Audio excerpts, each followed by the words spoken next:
And restrictions continue lifting, another problem is now surfacing: post-pandemic bad behavior. Well, law enforcement and government officials are concerned by a rise in violent crimes. 2 News reporter Aaliyah Williamson is asking questions about the current trends.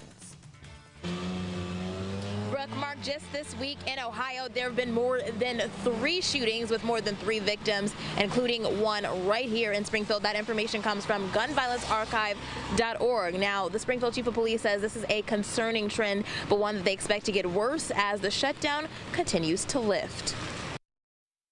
Certainly, people have been cooped up for 15 months, and, it has altered what they've done. It's altered who they've been in contact with.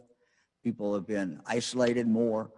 So I'm sure there's a lot of consequences that will naturally flow from that. In Ohio and across the country, as more people get vaccinated, law enforcement is preparing for an active summer. It's going to be a hard summer for city reference violence.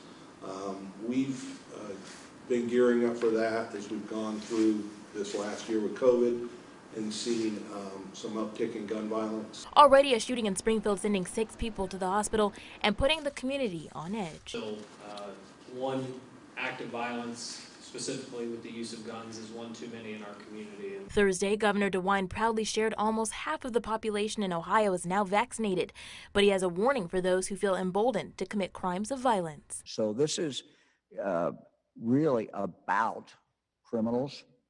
It's about repeat criminals. It's about getting those individuals and, frankly, removing them from society. Now, Governor DeWine and officials also say that data shows that gun violence often stems from repeat offenders. So Governor DeWine is introducing some legislation to address that group. More on 2 News at 6 is coming up. But for now, live in Springfield, Aaliyah Williamson, 5 on 2.